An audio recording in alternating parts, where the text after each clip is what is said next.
سب سے پہلے Donald Trump نے ایک اور جنگ کو رکوا دیا ہے، ایک اور تنازع کو حل کروا دیا ہے، اور ڈونلڈ ٹرمپ کی یوں لگتا ہے کہ جو امن کا نوبیل پرائز پانے کی خواہش ہے وہ شاید کسی نہ کسی طریقے سے کہیں نہ کہیں سے پایۂ تکمیل تک پہنچ جائے۔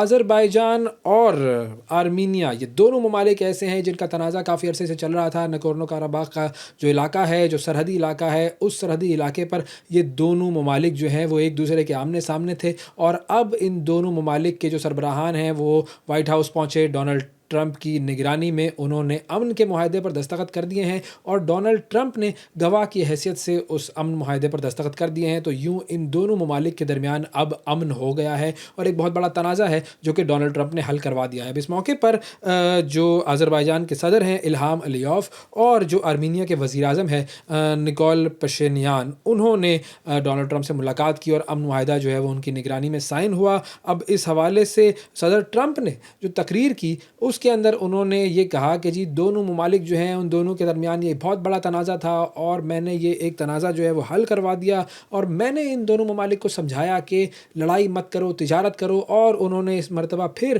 پاکستان اور بھارت کی جنگ کا بھی حوالہ دیا، اور انہوں نے کہا کہ پاکستان اور بھارت کے درمیان بھی جنگ تھی جو کہ میں نے رکوائی۔ پھر اس موقع پر جو ہے وہ انہوں نے یہ بھی کہا کہ اب ان دونوں ملکوں سے ہم AI ڈیلز کریں گے، اور ان دونوں ملکوں کو جو ہے وہ اب امن کے ساتھ آگے بڑھنا ہوگا۔ آذربائیجان کے جو صدر ہیں انہوں نے یہ کہا کہ جی یہ بڑا تاریخی دن ہے، امن کا راستہ کھل گیا ہے، اور ایک نئی ہماری جو پارٹنرشپ ہے اب ہم دونوں ممالک ذمہ داری کے ساتھ آگے بڑھیں گے۔ آرمینیا کے جو وزیر اعظم ہیں انہوں نے تقریر کی، اور انہوں نے یہ کہا کہ ڈونلڈ ٹرمپ جو ہے وہ پوری دنیا میں امن کے لیے کردار ادا کر رہے ہیں، اور اس موقع پر دونوں جو سربراہان ہیں انہوں نے ڈونلڈ ٹرمپ کو یہ جو ہے وہ امن کا جو نوبیل پرائز ہے اس کے حوالے سے نامزد کرنے کی بھی بات کی۔ جی تو یہ ایک اور نامینیشن ہو جائے گی ڈونلڈ ٹرمپ کی امن کے نوبیل انعام کے لیے۔ اب ملتا ہے یا نہیں ملتا یہ انعام، یہ وقت بتائے گا۔ آگے بڑھتے ہیں جی، اور ڈونلڈ ٹرمپ کے حوالے سے ہی ایک اور خبر جس کے حوالے سے ہم کل بھی بات کر رہے تھے کہ ڈونلڈ ٹرمپ نے اب اعلان کیا ہے کہ وہ روس کے صدر پیوٹن سے ملاقات کریں گے، اور روس اور یوکرین کا جو ایک جنگ جو چل رہی ہے کافی عرصے سے، اس کو رکوانے کے لیے یہ ایک فائنل بات چیت ہوگی۔ اور اب اس حوالے سے ڈونلڈ ٹرمپ کی طرف سے سوشل میڈیا پر یہ بیان آ گیا ہے، اور انہوں نے یہ کہا ہے کہ میں روسی صدر سے ملاقات 15 اگست کو کروں گا۔ 15 اگست کی تاریخ دی ہے ڈونلڈ ٹرمپ نے، اور انہوں نے جو مقام جس کے بارے میں اناؤنسمنٹ کیا ہے وہ الاسکا۔ اچھا، لیکن جو روس کے صدر کی طرف سے جو بات آئی ہے، ان کی طرف سے جو اندیا آیا ہے وہ یہ ہے کہ شاید یہ ملاقات UAE میں ہوگی۔ اب یہ ملاقات کہاں ہوگی یہ تو پتہ چل جائے گا کچھ دن میں، لیکن یہ ہے کہ امریکی اخبار جو ہے اس کے مطابق پیوٹن نے امریکہ سے کہا ہے کہ وہ مشرقی یوکرین کے بدلے جنگ ختم کر دیں گے۔ تو بیسکلی مشرقی یوکرین کے اوپر جو قبضہ ہے ان کا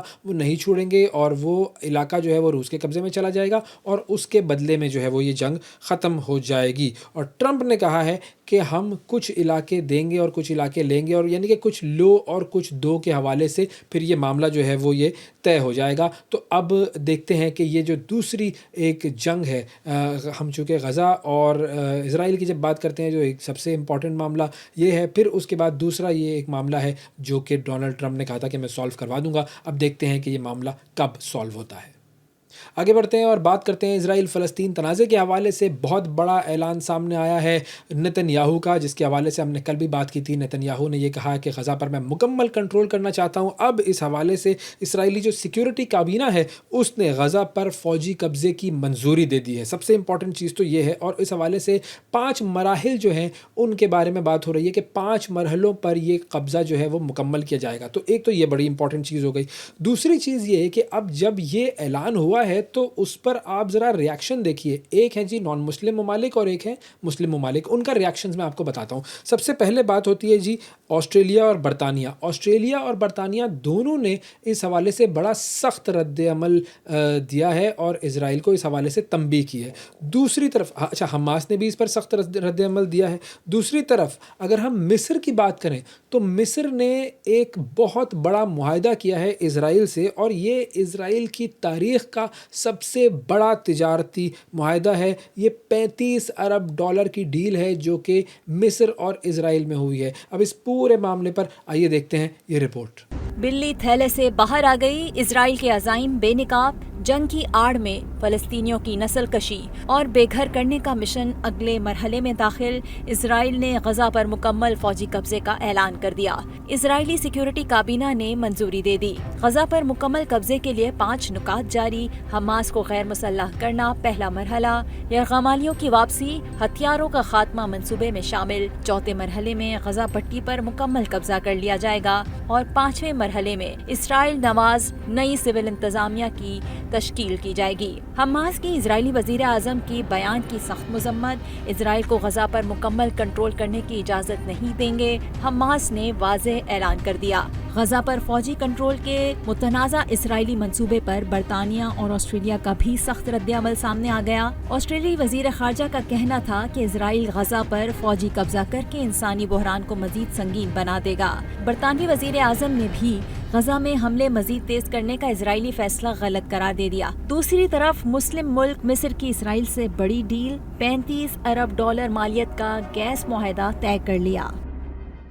اور اب ناظرین آپ کو لے کر چلتے ہیں بھارت کی طرف، جہاں پر بھارت کی جو اپوزیشن جماعت ہے کانگریس، اس کے رہنما ہیں راہل گاندھی. ہم سب جانتے ہیں راہل گاندھی نے ایک بہت بڑا بیان دیا ہے اور انہوں نے بیسیکلی یہ ایک الزام عائد کیا ہے کہ بھارتی جو الیکشن کمیشن ہے اس نے بی جے پی اور مودی کے ساتھ مل کر پچھلا الیکشن چرایا ہے، اور جو مودی اس وقت وزیر اعظم بنے ہوئے ہیں، اگر صحیح طریقے سے الیکشن ہو جاتے تو مودی وزیر اعظم نہ ہوتے. یہ بات کی ہے جی کانگریس کے رہنما راہل گاندھی نے. اور راہل گاندھی جو ہے وہ عام انتخابات میں انہوں نے کچھ دھاندلی کے جو ثبوت ہیں وہ بھی اب پیش کیے ہیں. بیسیکلی انہوں نے 4 باتیں کی ہیں، 4 ان کے پوائنٹس ہیں جس کے تحت انہوں نے کہا ہے کہ دھاندلی کی گئی ہے. ایک تو انہوں نے یہ کہا کہ ڈپلیکیٹ ووٹر آئی ڈیز بنائی گئی جو دھاندلی میں استعمال ہوئی.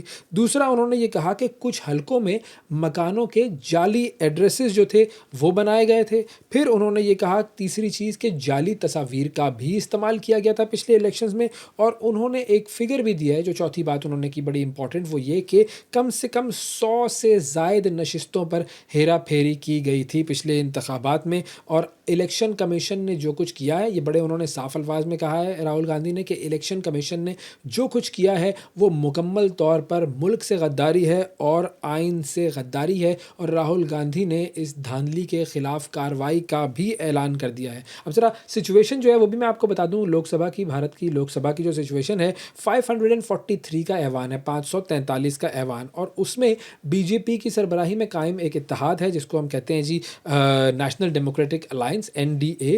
NDA کے پاس ہے ٹوٹل 293 سیٹس، 293 سیٹیں ہیں NDA کے پاس، اور اپوزیشن اور ان کے جو اتحادی ہیں ان کے پاس ہیں 234 سیٹیں. تو اب یہ اعلان راہل گاندھی کی طرف سے سامنے آیا ہے. دیکھتے ہیں کہ آگے یہ معاملہ کہاں تک جاتا ہے.